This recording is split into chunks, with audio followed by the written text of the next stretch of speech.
Welcome to the journey of success through simplest and target-oriented approach. Like, subscribe, share, target with Professor P's Positive Way.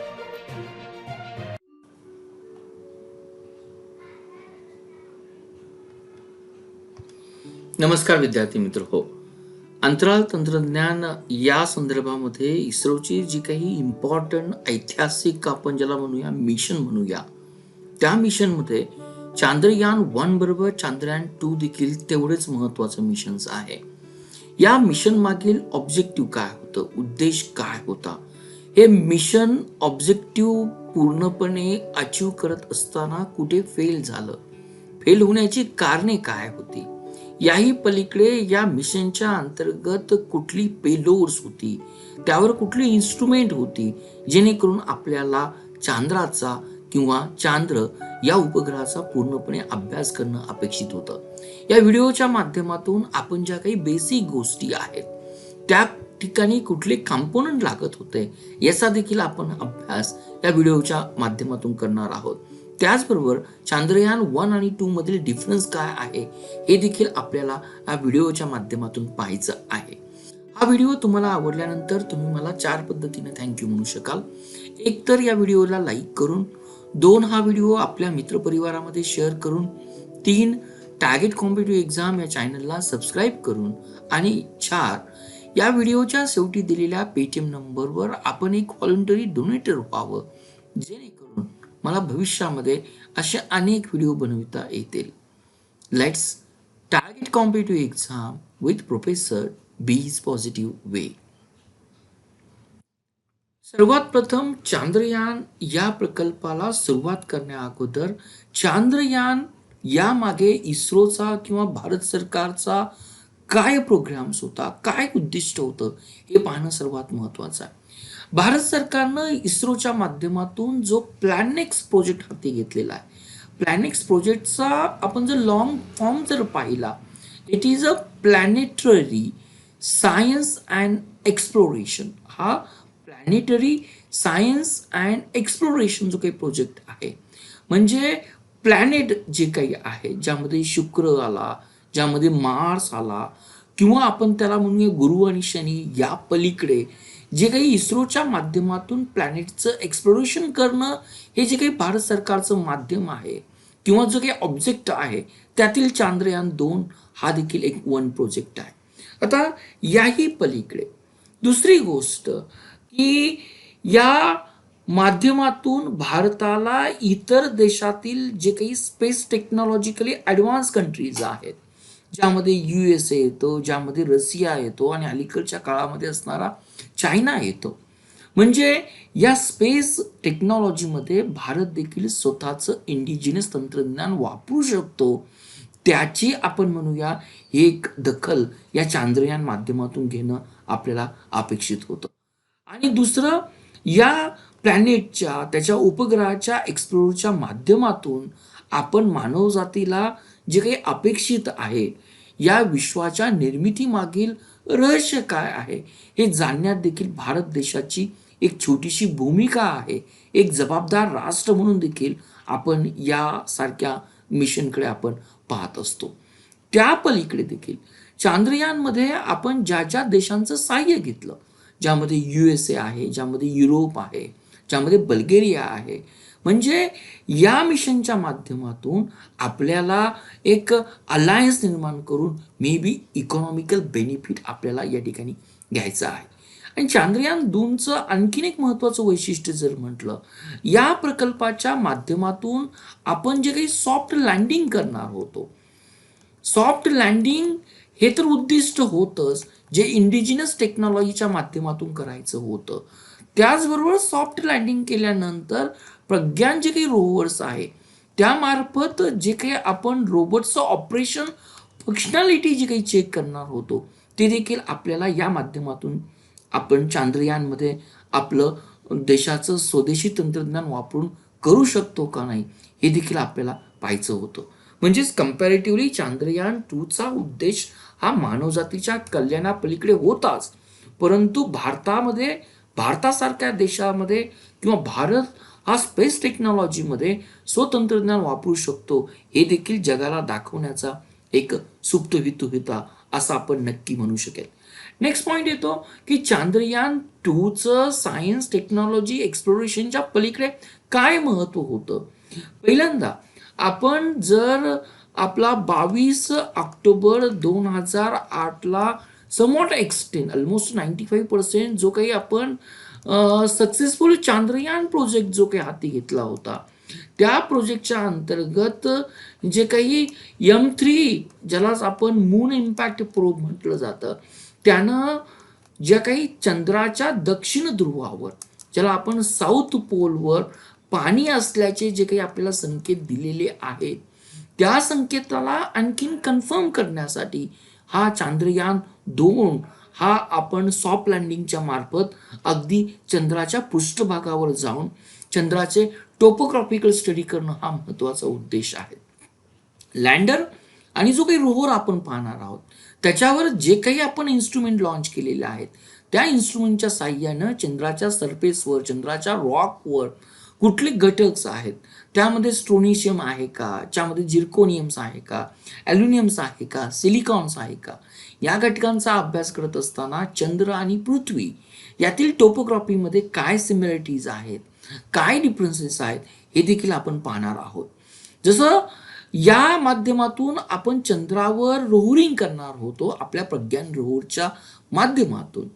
May be येणाऱ्या काळामध्ये भारत या चांद्रयान 2चा वापर करून त्या ठिकाणचे Roxx आणि त्या ठिकाणचे असणारे सॅम्पल्स येणाऱ्या जो काही आपला चांद्रयान 3चा 2024चा जो काही प्रोजेक्ट आहे म्हणजे चंद्रावरून हे सॅम्पल कलेक्ट करून पृथ्वीवर घेणं हा आपला चांद्रयान 3चा जो काही प्रोजेक्ट आहे त्या प्रोजेक्टचा आपण म्हणूया की हा पायलट प्रोजेक्ट म्हणून पाहूया. त्यामुळं चांद्रयान 2चं कम्पॅरेटिव्हली जर पाहिलं रोहरिंग करणं किंवा सॉफ्ट लँडिंग करणं हे एक थोडंसं हायली कॉम्प्लेक्स मिशन्स म्हणून याकडे पाहिलं गेलं. दुसरी गोष्ट आपण साऊथ पोल यावर लँडिंग करतो. कम्पॅरेटिव्ह साऊथ पोल का निवडला आणि साऊथ पोलमध्ये काय टेक्नॉलॉजिकल ग्लिचेस येऊ शकतात हे देखील आपण या माध्यमातून पाहणार आहोत. या चांद्रयान 1 आणि 3 मध्ये 1 आणि 2 मधले हा जो काही प्रोग्राम्स आहे की चांद्रयान 1ने आपल्याला केवळ 3D मॅपिंग दिले, केमिकल कंपोजिशन दिलं, परंतु या पलीकडे जाऊन आपण चांद्रयान 2 मार्फत सेस्मोग्राफिकल किंवा मिनरल आयडेंटिफिकेशन करून त्याचं डिस्ट्रीब्युशन चेक करणं, त्या ठिकाणच्या टॉप सॉईलचं थर्मोफिजिकल कॅरेक्टरिस्टिक्स ॲनालिसिस करणं यासारखे प्रकल्प या चांद्रयान 2च्या माध्यमातून इस्रो किंवा भारत सरकारला हाती घ्यायचे होते. परंतु चांद्रयान 2 समजण्या पलीकडे आपल्याला काही बेसिक गोष्टी समजणं गरजेचं आहे. पहिली बेसिक गोष्ट चंद्रासंदर्भात आपण ज्या आपल्या परीक्षेला येऊ शकतात की चंद्राची उत्पत्ती कशी झाली त्यामागे 4 महत्वाच्या थेरी दिल्या जातात. त्यातील पहिली जी काही थेरी दिली जाते फिशन थेरी. फिशन थेरी म्हणजे ह्या पृथ्वी ज्या वेळेस ब्लॅक होल भोवती रोटेशन करत होता, रिव्हॉल्व होत होता, त्यावेळेस या पृथ्वीसारख्या प्लॅनेटचं 2 भाग होऊन कदाचित चंद्राची निर्मिती झाली असावी. हा फिशन थेरी कन्सेप्ट किंवा हायपोथेसिस आपल्याला सांगतं. दुसरं जो काही जायंट इम्पॅक्ट हायपोथेसिस आपल्याला हे नमूद करतं की पृथ्वीवर पृथ्वीसारखाच एखादा सेलेस्टिकल ऑब्जेक्टचा इम्पॅक्ट झाला असेल, ज्या इम्पॅक्टच्या निर्मितीतून या चंद्रासारख्या उपग्रहांची निर्मिती झाली असेल. हा एक जायंट इम्पॅक्ट हायपोथेसिस आपल्याला सांगतो. तिसरी जी काही थिअरी सांगितली जाते को ॲक्रिलेशन थिअरी, म्हणजे जो काही ब्लॅक होल भोवती जो आपला प्लॅनेट जो अर्थ ज्या क्लाउडच्या माध्यमातून त्याच्या पॅटर्न माध्यमातून फिरत होता त्याच माध्यमातून या क्लाउडमधून एकाची निर्मिती आपण म्हणूया पृथ्वीमध्ये झाली आणि नंतरच्या काळामध्ये एकाची निर्मिती पृथ्वीजवळ असल्यामुळे चंद्रसारख्या उपग्रहामध्ये झाली. नेक्स्ट येतो कॅप्चर थिअरी. कॅप्चर थिअरी ही आपल्याला नमूद असे काही करते की चंद्र हा एक ऑब्जेक्ट जो काही युनिव्हर्समध्ये फिरत होता त्या युनिव्हर्समध्ये फिरणाऱ्या ऑब्जेक्टला मे बी पृथ्वीने तिच्या गुरुत्वाकर्षण ग्रॅव्हिटेशनल फोर्समुळे त्याला कॅप्चर केलं असावं. किंवा त्याला आपल्याकडे ओढलं असावं, ही आपल्याला कॅप्चर थेअरी म्हटली जाते. स्पर्धा परीक्षेचा अभ्यास करत असताना चांद्रयान 2 मध्ये आपल्याला काही स्टॅटिक माहितींची गरज आहे. त्यामुळे मी हा संदर्भ तुम्हाला दिला की चंद्राच्या निर्मितीमागील कुठल्या 4 हायपोथेसिस आहेत किंवा कुठल्या 4 मून्स ओरिजिन थेरी आहे. नेक्स्ट पार्ट आपण पाहतोय, चंद्राविषयी आपल्याला काही बेसिक माहितींची गरज असणं गरजेचं आहे. सर्वात प्रथम चंद्र आणि पृथ्वी यांचं जे काही अंतर आपल्याला दिसतं ॲव्हरेजली हे 3,84,000 किलोमीटर आहे. हा एक पहिला पॉईंट. दुसरं थिंग, चंद्राची आपल्याला पृथ्वीवरून केवळ एकच बाजू दिसते.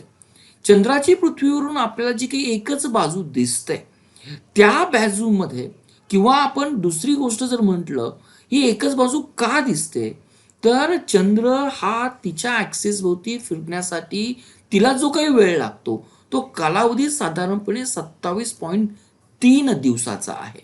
त्याच वेळेस चंद्राला पृथ्वीभोवती रिव्होल्यूशन करण्यासाठी जो काही कालावधी लागतो तो देखील तोच पिरियड आहे, अप्रॉक्सिमेटली 27.3 दिवसाचा आहे.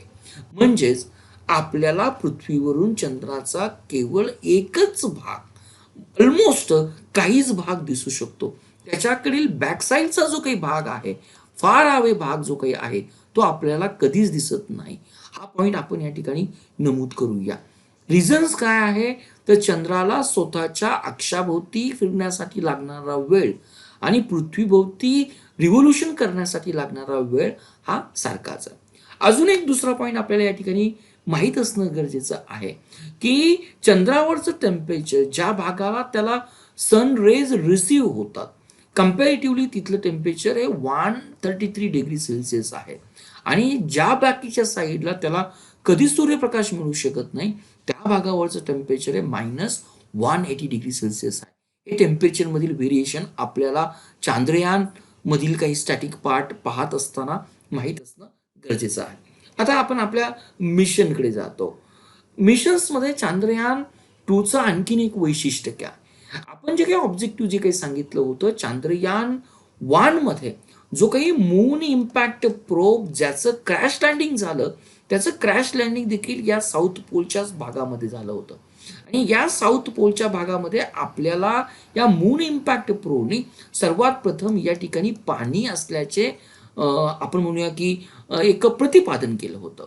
आता चांद्रयान 2चं वेगळं वैशिष्ट्य काय, आत्तापर्यंत जर आपण बारकाईने जर अभ्यास केला, अमेरिकेचं जो काही सर्वेयर फर्स्ट, सेकंड, थर्ड, नंतर अपोलो 11च्या माध्यमातून 19 जुलै 1969ला पहिलं ह्युमनचं जे काही लँडिंग झालं, किंवा आपण रशियाचे देखील मिशन जर पाहिले, लुना 3 पाहिलं किंवा लुना 11 पाहिलं, या दोन्ही मिशन किंवा हे अप्रॉक्सिमेटली आपल्याला चंद्राच्या इक्वेटर पोर्शनमध्ये दिसतात.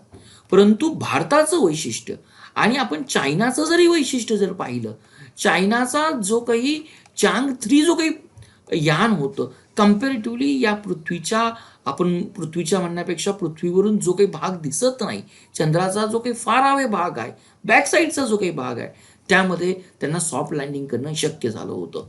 आणि हा चांग 3 2013 मधील चायनाचा प्रोजेक्ट होता. त्याचबरोबर चांग 4 हा 2019 मधला चायनाचा प्रोजेक्ट होता, ज्यानं चायनाचा जो काही आपण म्हणूया चांग 4 जो काही प्रोजेक्ट आहे, त्या अंतर्गत चंद्राच्या साऊथ पोलवर कम्पॅरेटिव्हली सॉफ्ट लँडिंग करणं त्यांना शक्य झालं.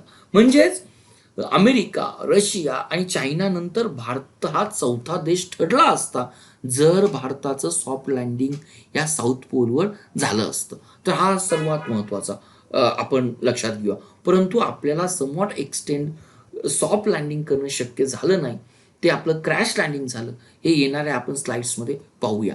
साऊथ पोलच का, हा माझा पहिला मुद्दा आहे. पहिला मुद्दा मी तुमच्याशी नमूद केला, आपल्याला मून इम्पॅक्टने पाण्याचे अंश दिले होते, त्याला परत कन्फर्म करणं गरजेचं होतं, म्हणून आपण साऊथ पोल कन्सिडर केला. दुसरी गोष्ट, या ठिकाणी आपण जर अजून जर विचार केला, कम्पॅरेटिव्हली चंद्राचा बाकीचा भाग इक्वेटोरियल किंवा हायर लॅटिट्यूड पोर्शन बाकीच्या संपूर्ण स्पेसक्राफ्टनी अमेरिका, रशियानी आपण म्हणूया की पिंजून काढलेला आहे. म्हणजे अनएक्सप्लोर पार्टला जो साऊथ पोल अजूनपर्यंत खूप इंडियाचं सेकंड मिशन जर असतं, म्हणून हा अनचार्टड पार्ट किंवा ज्या पार्टला अजून अनएक्सप्लोर केलं नाही त्या पार्टला घेऊन त्याची माहिती मिळवणं हा एक मिशनचा दुसरा उद्देश होता. नेक्स्ट पॉइंट ही येते की कम्पॅरेटिव्हली हा जो काही पार्ट आहे जवळजवळ चंद्राच्या निर्मितीपासून बिलियन इयर्स वर्षापासून आजही सुप्तावस्थेमध्ये आहे. त्या ठिकाणी जे काही रॉक्स आहेत, त्या ठिकाणी जे काही क्रेटर्स आहेत, ते ऑलमोस्ट चंद्राच्या निर्मितीपासून अस्तित्वात आहे, जे अनटचेबल पोर्शन्स आहेत. मे बी आपल्याला मूनची हिस्ट्री पाहण्यासाठी किंवा त्या ठिकाणी अर्लियर सोलर सिस्टीमचे काही फॉसिल्स मिळत आहेत का, हे पाहणं देखील या चांद्रयान 2चा उद्देश होता. हा पॉइंट आपण या ठिकाणी नमूद करूया. नेक्स्ट पार्ट येतो की या चांद्रयानमध्ये किती कंपोनंट होत आहे. आता चांद्रयानमध्ये जे काही कंपोनंट होते त्यातला पहिला कंपोनंट होता आपला GSLV Mark 3. तर याच्या माध्यमातून आपण चंद्राच्या कक्षेमध्ये आणि चंद्राच्या सरफेसवर जाणं अपेक्षित होतं. आता हे जे काही पेअरलोड फेरिंग्स होतं यामध्ये इतर 3 कंपोनंट होते. सॉरी, त्यातला पहिला जो काही कंपोनंट जो काही होता ज्याला आपण ऑर्बिटर म्हटलेला आहे. दुसरा जो काही कंपोनंट यामध्ये जो काही होता त्याला आपण विक्रम लँडर म्हटलेलं, नावच दिलेलं आहे की विक्रम लँडर. हा प्रत्यक्षात चंद्राच्या सरफेसवर सॉफ्ट लँडिंग याचं आपल्याला अपेक्षित होतं. आणि एकदा लँड झाल्यानंतर यातून जी काही बग्गी बाहेर पडणार आहे त्या बग्गीला आपण नाव दिलं होतं प्रज्ञान रोव्हर. म्हणजे चांद्रयान 2 या मिशन्समध्ये आपले 4 कॉम्पोनंट होते. जसं मी मेन्शन्स केलं, GSLV Mark 3 हे आपलं 3rd generation Jio synchronous launch vehicle म्हटलं जातं. दुसरं जे काही ऑर्बिटर जो काही आहे तो ऑर्बिटर जो चंद्राभोवती ऑलमोस्ट 100 किलोमीटरवर कंटिन्युअसली चंद्राला रिव्होल्युशन्स करणार आहे. आणि त्या चंद्रावर जो काही अपेक्षित विक्रम लँडर आणि प्रज्ञान आहे यांच्याशी कम्युनिकेशन्स करून ते कम्युनिकेशन्स तो पृथ्वीवरील बेंगलोर येथील IDSN या सेंटरला रिले करणार आहे, हे आपल्याला या ठिकाणी अपेक्षित होतं. दुसरं येतं लँडर. याला आपले जे स्पेस अंतराळ तंत्रज्ञानाचे आपण ज्यांना फादर म्हणूया किंवा जे काही फाउंडर्स आहेत डॉक्टर विक्रम साराभाई यांच्या स्मृतीप्रित्यर्थ आपण त्याला विक्रम लँडर हे नाव दिलं होतं. आणि तिसरा जो काही रोव्हर ज्याला प्रज्ञान नाव दिलेलं आहे, तर प्रज्ञान हा संस्कृत शब्द आहे. या संस्कृत शब्दाचाच अर्थ होतो की सर्वात विजडम. साधारणपणे हे 1/2 किलोमीटरचा प्रवास करणार होतं. 1/2 किलोमीटरच्या प्रवासामध्ये चंद्राची टोपोग्राफी जाणण्याचा याचा प्रयास होता. तर आपण हे चांद्रयानमधील 4 कंपोनंट्स पाहिले. हा एक बेसिक पार्ट आहे, तो आपण या ठिकाणी समजून घेतला. नेक्स्ट आपण पहिला पार्ट पाहतोय जो आपण सक्सेसफुली करू शकतो. हे आपल्याला आहे GSLV Mark 3. परीक्षेमध्ये या संदर्भातील काय प्रश्न येऊ शकतात त्या अगोदर आपण याची रचना पाहूया. याला आपण 3 स्टेज म्हटलं जातं. आता या 3 स्टेजमध्ये हा जो काही कोर पोर्शन दिसतो यामध्ये पूर्णपणे लिक्विड फ्युल किंवा त्याला प्रोपेनंट वापरलं जातं. आणि यामध्ये जे काही बूस्टर आहे, जे काही साईडचे बूस्टर दिसतात त्यामध्ये सॉलिड इंधन वापरलं जातं. त्यांची संख्या केवळ 2च आहे, हे आपण समजून घेऊया. आणि तिसरी जी काही स्टेज आहे ज्याला आपण क्रायोजेनिक अप्पर स्टेज असं म्हटलं जातं, त्यामध्ये जे काही इंजिन वापरलं जातं ते CE-20 हे आहे. हा एक दुसरा पॉईंट. आणि हे जे काही पेलोड फेरिंग्स आहे या पेलोड फेरिंग्समध्ये आपल्याला 2 घटक दिसतात. 2 घटक कुठले दिसतात, तर हा जो काही पहिला जो काही घटक दिसतो आपल्याला, हा जो काही घटक दिसतो याला आपण नाव दिलेलं आहे ऑर्बिटर क्राफ्ट. हा आपल्याला पहिला घटक दिसतो. आणि त्याला जो काही जॉईंट झालेला दुसरा घटक दिसतो त्याला आपण नाव दिलेलं आहे लँडर क्राफ्ट. अजून एक महत्वाचा पॉइंट, या JSLVची जे काही लिफ्ट ऑफ मास आहे ऑलमोस्ट 640 टन्स आहे.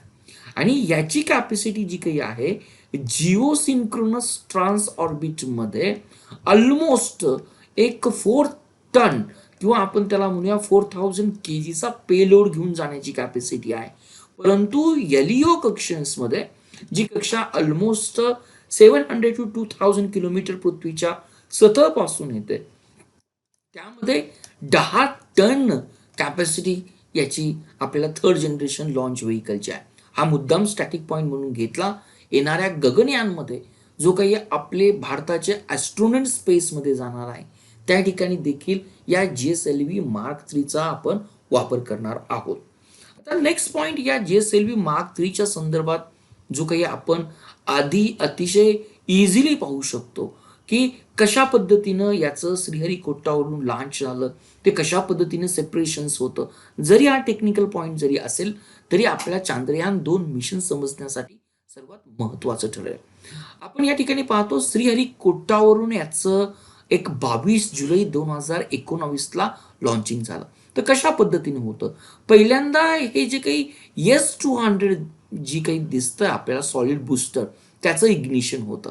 त्याचं इग्निशन झाल्यानंतर आपल्याला नेक्स्ट स्टेजमध्ये लिक्विड कोर प्रोपेलंटचं इग्निशन होतं आणि ऑलमोस्ट नंतर हे इंधन संपल्यानंतर सॉलिड बुस्टरला सेपरेट केलं जातं. नंतरची नेक्स्ट फेज जी काही येते ज्याला आपण पेलोड फेअरिंग म्हटलं जातं. पेलोड फेअरिंग झाल्यानंतर ही लिक्विड जी काही आपल्याला प्रोपेलंट दिसतात ही फेज याला सेपरेट केलं जातं. नंतर थर्ड स्टेजला आपल्याला जे काही क्रायोजेनिक अप्पर स्टेज ज्या ठिकाणी आपल्याला क्रायोजेनिक इंजिन किंवा इंधन वापरलं जातं त्यामध्ये आपल्याला हे फेअरिंग केलं जातं. ऑलमोस्ट 170 आपण म्हणूया की किलोमीटर हाईटला हे सेपरेशन होऊन जातं की इग्निशन स्टार्ट होतं क्रायोजेनिक इंजिनाचं. आणि क्रायोजेनिक इंजिनाचं एकदा इग्निशन स्टार्ट झाल्यानंतर चांद्रयानमधील जे काही 2 घटक आहेत, आपण जे 2 घटक पाहिले की ज्याला लँडर क्राफ्ट हे असं म्हटलं जातं आणि तिसरा जो काही घटक पाहिला ऑर्बिटल क्राफ्ट असं म्हटलं जातं. साधारणपणे 170 किलोमीटर ते 39120 किलोमीटर यालाच आपण अर्थ पार्किंग ऑर्बिट असं म्हटलं जातं. त्या ठिकाणी आपल्याला इजेक्ट केली जातात. हा टेक्निकल पॉईंट्स आहे. या ठिकाणी आपण हे सक्सेसफुल मिशन लॉन्च केलं. या ठिकाणीच आपण सक्सेसफुल मिशन हे लॉन्च झालं नाही, त्याही पलीकडे ही काही डायग्राम जी काही दिसते हिला आपण अर्थ बाउंड फेज असं म्हटलं जातं आणि ही चंद्राची जी काही फेज दिसते आपण तिला एक लुनार बाउंड फेज म्हटलं जातं. आणि ऑलमोस्ट आपल्याला बेसिकमध्ये आपण हे जे काही अंतर जे काही पाहिलेलं आहे हे अंतर जे काही चंद्र आणि पृथ्वीचं जे काही अंतर आहे हे ऑलमोस्ट 3,80,000 किलोमीटर ॲव्हरेजली अंतरच आहे. परंतु या ठिकाणी जंप न करता आपण ऑर्बिट मूव्ह करतो. ती फेज कशी आहे ती सर्वात महत्त्वाची आहे. ऑलमोस्ट आपण हे 22 जुलै 2019ला हे मिशन लॉन्च केलं आणि 48 दिवसानंतर आपल्याला म्हणजे 7 सप्टेंबरला आपला रोव्हर त्याचबरोबर आपला लँडर चंद्राच्या सरफेसवर या ठिकाणी सक्सेसफुली सॉफ्ट लँडिंग करणं आपल्याला अपेक्षित होतं. त्या अगोदर काही फेजेस खूप महत्त्वाच्या आहेत. 22 जुलैला या ठिकाणी जर पाहिलं तर ऑलमोस्ट 1-2 ह्या पृथ्वीच्या कक्षेमध्ये या जो काही आपला लँडर ऑर्बिट आणि जो काही ज्याला आपण ऑर्बिटर क्राफ्ट असं म्हटलं जातं त्यांचा जो काही पिरियड जो काही आहे 22 जुलै नंतर 23 दिवसाचा होता. आणि 23व्या दिवसामध्ये हे जे काही ट्रान्सफर ज्याला आपण ट्रान्सलुनार इंजेक्शन म्हटलं जातं त्या ठिकाणी हे इंजेक्शन दिलं जातं, त्याला मनूवर म्हटलं जातं किंवा त्या ठिकाणचं मोटारला बुस्टिंग केलं जातं जेणेकरून अर्थ बाउंड फेज ही आपण म्हणूया की एंड करून आपण लुनारकडे जाण्यासाठी जातो.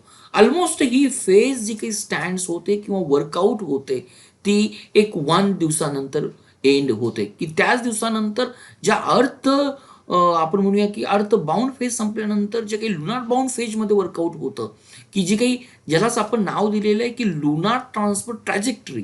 ही ऑलमोस्ट लुनार ट्रान्सफर ट्रॅजेक्टरीमध्ये जाण्यासाठी याला जो काही कालावधी लागतो हा एक 7 दिवसाचा लागतो. म्हणजे 23व्या दिवशी या लुनार ट्रान्सफर ट्रॅजेक्टरीच्या माध्यमातून आपण एक्झॅक्टली लुनार ऑर्बिट इन्सर्जन केलं जातं.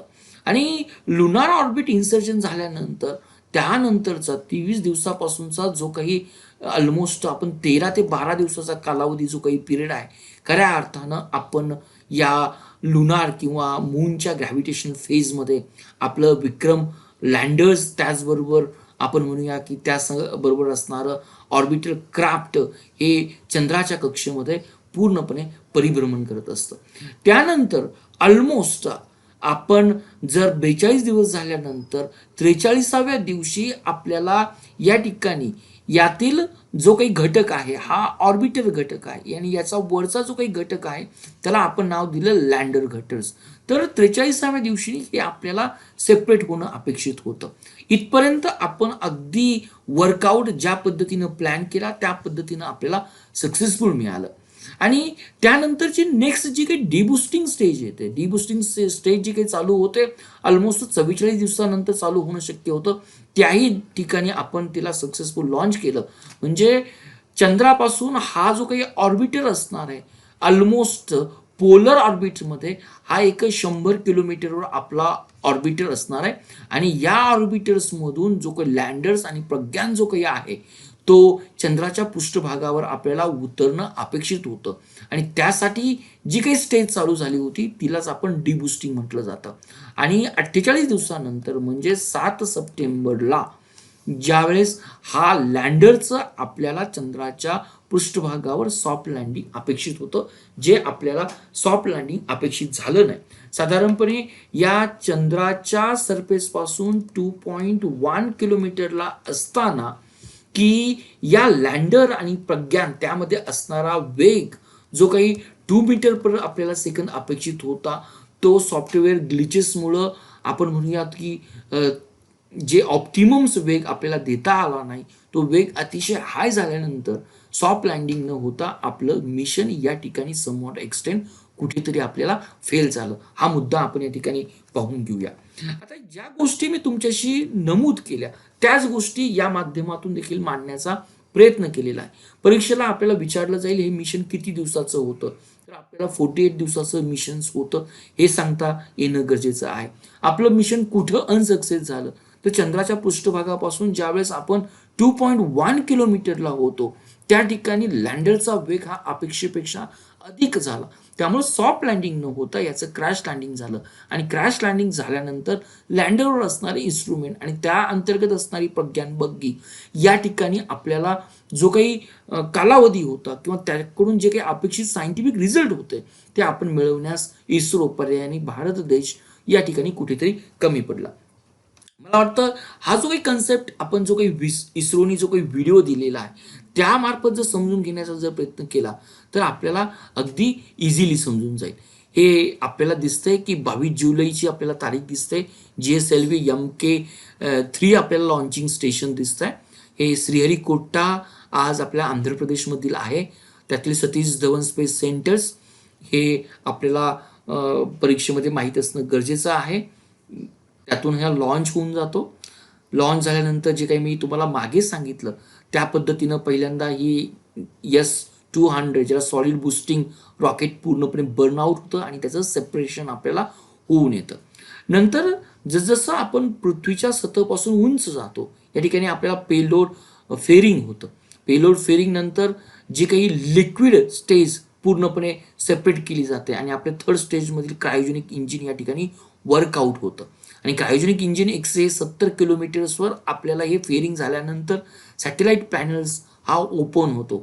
ज्या सॅटेलाइट्स पॅनल्समध्ये ओपन झाल्यानंतर आपल्याला 2 घटक दिसतात जे मी मागेच तुम्हाला सांगितलं. एक ऑर्बिटर लँडर दिसतोय आणि दुसरा आपल्याला लँडर क्राफ्ट दिसतोय. आता नंतर ही जी काही पृथ्वीची बाउंड स्टेज आहे ऑलमोस्ट या बाउंड स्टेजमध्ये 23 दिवस हा प्रवास चालू असतो. आता हा प्रवास चालू झाल्यानंतर आपल्याला चंद्राकडे जाण्यासाठी ट्रान्स लुनार ऑब्जेक्ट खूप महत्त्वाची आहे. हे 23 दिवस कंप्लीट झाल्यानंतर मनुओरच्या साह्यानं आपण एंटर करतोय अर्थ टू मून्समध्ये ट्रान्सफर ऑर्बिटमध्ये. आणि हा कालावधी ऑलमोस्ट 23व्या दिवशी आपल्याला कंप्लीट होताना दिसतो. आता जे काही आपल्याला मूनच्या बाउंड फेजमध्ये आपल्याला या ठिकाणी अपेक्षित आहे ही मूनची बाउंड फेज आपल्याला दिसते.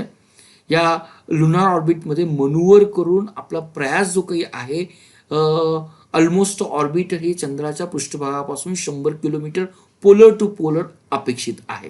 मनूवरच्या साह्यानं हे आपण अचिव्हमेंट केली.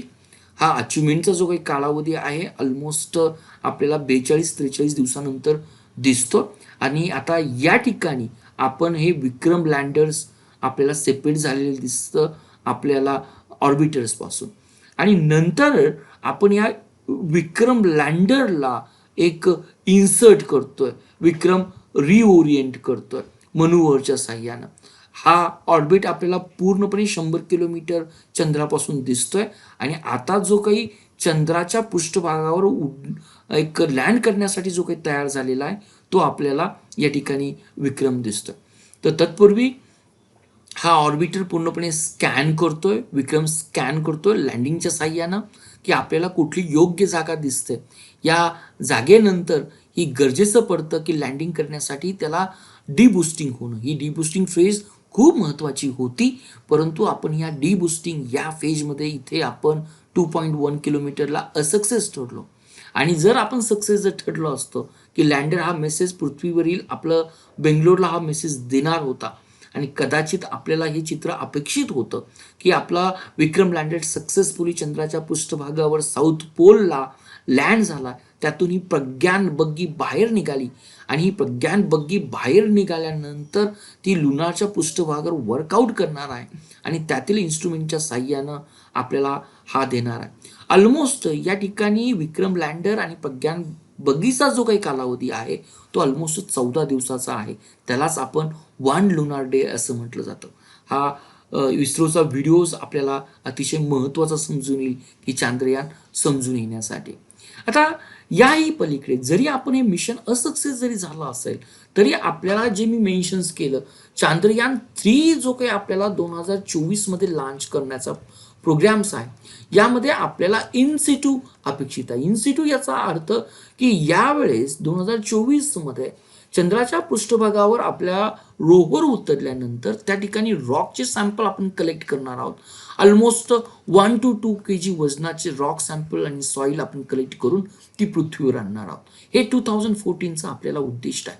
मे बी त्यासाठी चांद्रयान 2 जरी समवॉट एक्सटेंड आपण लँडर त्यावर सॉफ्ट पद्धतीने साऊथ पोलवर आपण म्हणूया उतरवण्यात कुठेतरी जरी कमी पडलं असेल, परंतु हा अनुभव हा एक्सपिरियन्स इस्रोला कुठेतरी फायदेशीर ठरणार आहे. आपण परीक्षेच्या दृष्टीनं काही मुद्दे पाहतोय. आपण या ठिकाणी ऑर्बिटर पाहिलं. परीक्षेला आपल्याला विचारलं जाईल की त्याचं वजन किती होतं, तर ऑलमोस्ट हे 2371 kg होतं.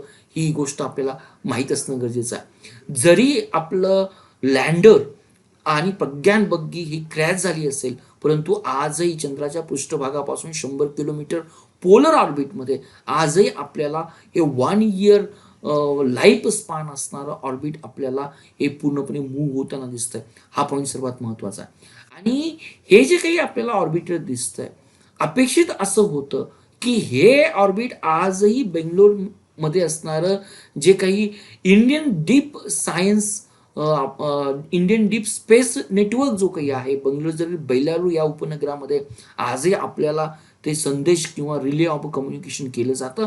परंतु जर आपला प्रोग्राम यशस्वी झाला असता तर या ऑर्बिटरने बेलेलू या ठिकाणी असणारं जे काही इंडियन डीप स्पेस नेटवर्क होतं त्याला या विक्रम लँडर वरील रिले आणि विक्रम लँडरच्या संदर्भात असणारं प्रज्ञान याकून देखील रिले आपल्याला अपेक्षित होतं, परंतु क्रॅश झाल्यानंतर तो या ठिकाणी प्रश्नच येत नाही. आता या ऑर्बिटरवर टोटली चंद्रयान 3-2 मध्ये जर पाहिले तर आपल्याला 13 पेलोड्स येतात. तर त्यातील 13 पेलोड्स पैकी जवळजवळ 8 पेलोड्स आपल्याला या ऑर्बिटरवर दिसतात. तर कुठले 8 पेलोड्स आहेत, त्यातील महत्त्वाची कुठली आहे? पेपरमध्ये डेफिनेटली आपल्याला यातील अगदी टेक्नॉलॉजिकल टर्म्स विचारल्या जाणार नाहीत, परंतु आपल्याला त्याची नावंही माहीत असणं गरजेचं आहे. सर्वात महत्त्वाचं जो काही चांद्रयान 2चा जो काही उद्देश होता, तो उद्देश त्या ऑर्बिटवर असणारी जी काही पेलोड्स आहे त्यांचा जर अभ्यास जर केला तर आपल्याला तो इझिली समजून येतो. फॉर एक्झाम्पल, या ऑर्बिटवर जो काही कॅमेरा आहे ज्यालाच आपण ऑर्बिटल हाय रिझोल्युशन कॅमेरा असं म्हटलं जातं. महत्त्वाची गोष्ट, या रिझोल्युशन्समुळे चंद्राची टोपोग्राफी करणं शक्य होणार होतं. दुसरी आणखीन एक महत्त्वाचं जो काही पेलोड्स आहे ज्याला आपण क्लास म्हटलं जातं, Chandrayaan two large area soft X ray, ज्याला आपण स्पेक्ट्रोमीटर म्हटलं जातं. महत्वाचा पर्पज या स्पेक्ट्रोमीटरच्या साह्याने चंद्रावर जे काही इलेमेंटल कंपोजिशन्स आहे ते अभ्यासणं याच्या अंतर्गत आपल्याला होतं. तिसरं जे काही आपल्याला दिसतंय TMC, हा देखील कॅमेराचा आहे की या कॅमेराच्या साह्यानं चंद्रावर जे काही इलिव्हेशन पॉइंट आहे ते देखील आपल्याला पाहणं आजही आपल्याला शक्य होत आहे. तिसरी गोष्ट, जे काही सोलर एक्सरे मॉनिटर यामध्ये वापरलेला आहे, जो काही स्पेक्ट्रम्स वापरला जातो त्या स्पेक्ट्रम मधून सोलर एक्सरेच्या माध्यमातून आपल्याला माहिती देण्याचा प्रयत्न केला जातो. नेक्स्ट पॉइंट, जे मिशन आपण ज्या पर्पजसाठी पाहिलं होतं, जे वॉटर मॉलिक्युल आहे किंवा नाही, वॉटर कन्फर्म आहे किंवा नाही, त्यासाठी सर्वात महत्वाचा पेलोड जो काही महत्वाचा पडतो तो स्पेक्ट्रोमीटर मधील इमॅजिंग IR स्पेक्ट्रोमीटर महत्वाची पडते. त्यामुळे विद्यार्थी मित्रांनो, आपल्याला चंद्राची टोपोग्राफी, त्याचबरोबर चंद्राचा ॲटमॉस्फिअर, चंद्राचे आयनोस्फिअर, त्याचा भाग तेव्हा त्यांचा अभ्यास करण्यासाठी विविध पेलोड्स महत्वाचे. परीक्षेच्या दृष्टीनं मी ज्या पेलोडवर महत्व दिलं तो हा एक पेलोड्स होता. दुसरा जो काही क्लास पेलोड्स होता त्याचाही लॉंग फॉर्म आपल्याला माहीत असणं गरजेचं आहे. आणि तिसरं, जो काही आयनोस्फिअरचा अभ्यास करण्यासाठी आपण वर्कआउट केला जातो त्यालाच आपण dual frequency radio science experiment म्हटलं जातं. चांद्रयान 2 या मिशनमधील ऑर्बिटल मिशनचा कालावधी ऑलमोस्ट 1 इयरचा आहे. त्यामुळं 1 इयरचा मिशनचा कालावधी असल्यानंतर येणाऱ्या 1 वर्ष 2 वर्षाच्या पेपर्समध्ये देखील आपल्याला यावर प्रश्न अपेक्षित असू शकतात. नेक्स्ट येतो चांद्रयान 2. आपण चांद्रयान 2 हे जवळजवळ पाहिलं की हे दोघंही विक्रम लँड हे 7 सप्टेंबर 2014ला लँड झाल्यानंतर त्यातून जी काही बग्गी किंवा रोवर बाहेर पडणार होतो त्यांचा कालावधी 1 लुनार डेचा म्हटला जातो. 1 लुनार डे याचा अर्थ पृथ्वीवरील 14 दिवसाचा हा कालावधी होता. तो अपेक्षित जी काही डेट होती 7 सप्टेंबर 2019ला होती. जसं पण मागे मेन्शन केलं, या ठिकाणी सॉफ्टवेअर ग्लिचमुळे हा आपला प्रोग्राम्स या ठिकाणी सक्सेसफुल ठरला नाही. परंतु या लँडरवर कुठलं पेलोड्स होतं, या रोवरवर कुठली पेलोड्स होती, हे देखील आपण या ठिकाणी जरूर अभ्यास करणार आहोत. सर्वात प्रथम पाहतोय आपण विक्रम लँडरच्या संदर्भातील. या ठिकाणी डीबुस्टिंग करणं जेणेकरून त्याचं सॉफ्ट लँडिंग अपेक्षित होतं. त्याचं टोटल जर वजन जर पाहिलं 1471 होतं. आपण ऑर्बिटरचं जर वजन जर पाहिलं होतं ते 2379 kgचं होतं. हे वजन आपल्याला 1471 kg होतं. दुसरं महत्वाचं, याचा जो काही लाईफ स्पाईन होता तो 1 लुनार डे होता. हा 1 लुनार डेज म्हणजे पृथ्वीवरील 14 देशी इक्विव्हॅलंट आपल्याला या ठिकाणी दिसतोय. आता याचा अपेक्षा काय होती की जवळजवळ की ज्यावेळेस हा लँडर या चंद्राच्या पृष्ठभागावर टच होईल त्यावेळेस त्याचा स्पीड हा 2 मीटर पर सेकंद असणं अपेक्षित होतं. परंतु सॉफ्टवेअरच्या ग्लिचेसमुळे हा speed more than 2 meter per second असल्यामुळं याचा आपल्याला अधिक हाय स्पीडनं क्रॅश लँडिंग आपल्याला दिसतं. या विक्रम लँडरवर कुठली पेलोड्स होती, त्या बाकीच्या पेलोड्समध्ये आता तर सध्या ही कुठली पेलोड्स काम करत नाही क्रॅश झाल्यानंतर.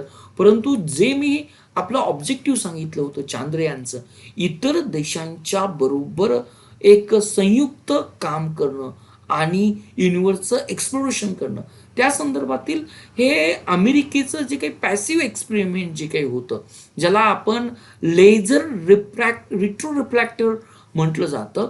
मोस्टली याचा पर्पज जो काही होता अगदी प्रिसाइजली चंद्र आणि पृथ्वी यामधील अंतर कॅल्क्युलेट करणं, हा या लेझर रिट्रो रिफ्लेक्टोमीटर ॲरेचा उद्देश होता.